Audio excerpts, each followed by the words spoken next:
Do you think that race plays a part in wealth distribution, or either a mindset that you can't Today? or cannot? Yeah. No. You don't? No, I don't. I don't. Hey, you and I, we're proof. Why would race have anything to do with it?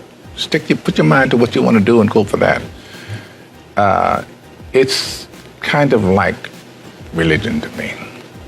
It's a good excuse for not getting there. Where are we in the United States of America in race relations and what you see from day to day in your life? Skip, they wouldn't want to ask me that. They wouldn't want my answer to represent it because God knows I have been nothing but blessed. My whole path, these 33 years have been nothing but a blessing. I have never, never is a strong word, I've never dealt with racism, and I'm glad I didn't have to. There is a class of colored people who make a business of keeping the troubles, the wrongs, and the hardships of the Negro race before the public. Some of these people do not want the Negro to lose his grievances because they do not want to lose their jobs. There is a certain class of race problem solvers who don't want the patient to get well.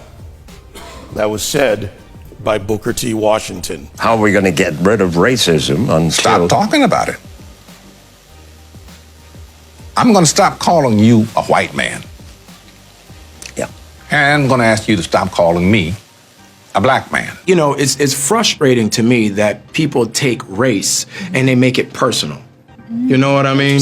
Like we're at a loss in this generation. If you look at it in the 80s, Archie Bunker was a stark racist. Stark. If you don't know who Archie Bunker is, look him up. All in the Family, great show. You heard him. The Jeffersons, stark racist. Fred Sanford, stark racist. But you know what black people and white people did? They laughed. You watch 48 Hours with Eddie Murphy and Nick Nolte. Both of them hated each other because he was black and because he was white. You know what they did? They laughed. But I asked you what the racial breakdown was of your audience. Do you remember this? You told me the only black face you could see in the whole audience was your makeup artist. I believe that's what you said, and she was in the front row, right? A lot of white kids love rap. Yes. Explain that. What does that say to you? What's the message of it? What's the bigger picture of it? I don't want to be bashed because I don't want to sound like I'm on the wrong if there is a side, but I thought that was clearly a message that there was no such thing as racism. That's what I thought that was. You know, I said, and it's probably get me in trouble, but I said to some of my colleagues recently, so I know that it's an issue, but it seems like every single day on television I'm talking about race, and it's because of the news cycle, it's in the news, but sometimes I get so tired of talking about it, I want to just go, this is over, can we move on? And if you talk about it, it exists. Right. Yeah. It's not like it exists and we refuse to talk about it, but making it a bigger issue than it needs to be is the problem we have. And right now, we are in a society where we can't have a conversation because no one's willing to listen. People are just shouting. People are just Whatever they shouting. think. People are walking down the street, hashtagging everything, but no one's listening. Using wrong examples to present an argument leads us nowhere forward. I understand the emotion and I respect my opposition, but when you go into the areas of making false charges and living in the past, you do not address the issues of the present. And, you know, incarceration rates in America has been a problem, especially as opposed to minorities. And Roman delves into the issues around the legal system. Do you think we've made any headway in the legal system? I think it's more important to make headway in our own house. By the time the system comes into play, the damage is done. They're not locking up 7-year-olds. In the 1960s, 80+% of blacks were two-parent homes. Today, that is reversed completely the other way. I was in Chicago a couple of 3-4 weeks ago, and we saw these little kids on bikes with masks on the side of their head, like 5 or 6 of them. And the driver said, yeah, they're little yummies. I said, who? He said, little yummies. Look up, Google Lil Yummy. Lil Yummy was an 11-year-old murderer. Wow. And you look at his picture, you'll see the headshot of him, and he's like this. And he got murdered at 11 by a 14-year-old. Wow, who's doing life now, and a 16-year-old. that makes no sense. You blame the system? Where was his father? No one wants to talk about perception when it comes to racial profiling. No one wants to talk about stereotypes when it comes to racial profiling. Blacks are convinced that the number one issue facing the country right now is social justice, racist white cops, discrimination, systemic racism, microaggression, whatever new word they come up with, and it's a bunch of nonsense. This is what I know. I'm a certified scuba diver. My first day of class, they told me this. When you're in shark-infested waters, everything in that water is considered a threat until proven otherwise. If it's a guppy, it could be a shark until you know it's a guppy.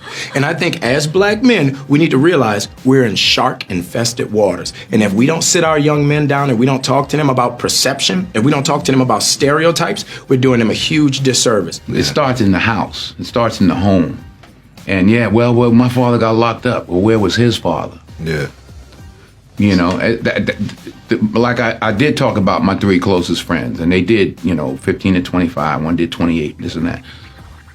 I was the only one of the 3 that had a father in my life, even though my parents were together. But I still had a father who was a gentle man and a good example, and they didn't. We can blame the system if we want, but they didn't lock any of us up at 7. Yeah. We were all doing enough to get locked up.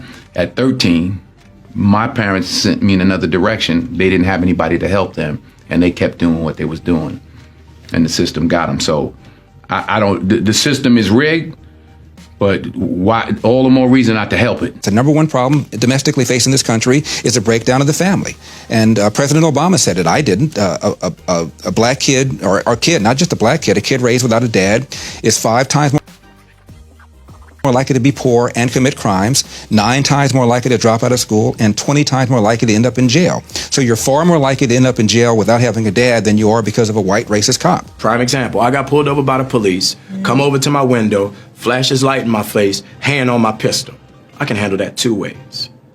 I can start yelling and screaming and tell him he a racist and he don't know me, you doing this wrong. Or I can say, yes, officer, no, officer, or we done, officer. And both of them are going to have drastically different outcomes. Half the homicides in this country are committed by and against black people. Last year, there were 14,000 homicides, not talking about suicides, I'm talking about homicides. Half of them were black, 96% of them black on black of that 7,000. Where's the Black Lives Matter people on that? What happens with young black men, everything is susceptible to the question of your manhood. And what's going on in these streets ain't got nothing to do with my manhood.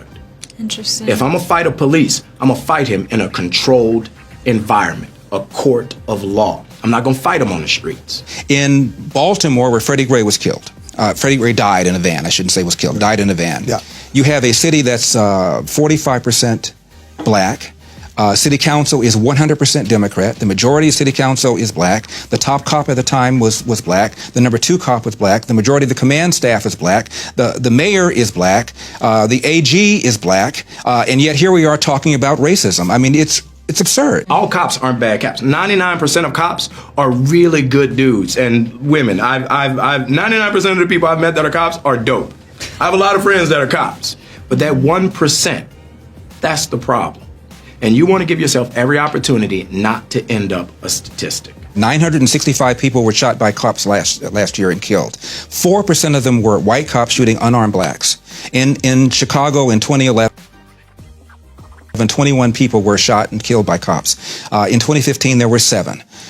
In Chicago, which is a third black, a third white, and a third Hispanic, 70% of the homicides are black on black. About 40 per month, almost 500 per year last year in Chicago, and 75% of them are unsolved. Where is the Black Lives Matter on that? The idea that a racist white cop and shooting unarmed black people is a peril to black people is BS. Black History Month, you find Ridiculous. why? You're going to relegate my history to a month? Oh, come on. What do you do with yours? Which month is White History Month? No, well, come on, tell me. Well, I'm Jewish. Okay, which month is Jewish History Month? There isn't one. Oh, why not? Yeah. Do you want one? No. I don't either. I don't want a Black History Month. Black history is American history. Abraham Lincoln, as my colleague said, fought a war to preserve the Union. That republic allowed for the people of the United States, under our Constitution, to amend it, therefore removing slavery, and then moving forward to the Voting and Civil Rights Act, and also the suffrage movement for women. At the same time, and you would say it as strong as anyone, it's no excuse for bombing and destroying your own neighborhood. And burning down wherever it's happening. Burning down storefronts and stores that people with mobs is how they get turned into that. Yeah. What's to be gained? You know, you stop for one split second to think. Burning and looting doesn't help you in any way. I understand y'all upset, but like it was already said, I doubt y'all half as upset as I am. So if I'm not over here wilding out, if I'm not over here blowing up stuff, if I'm not over here messing up my community, then what are y'all doing? I will always continue to say that riots are socially destructive and self-defeating.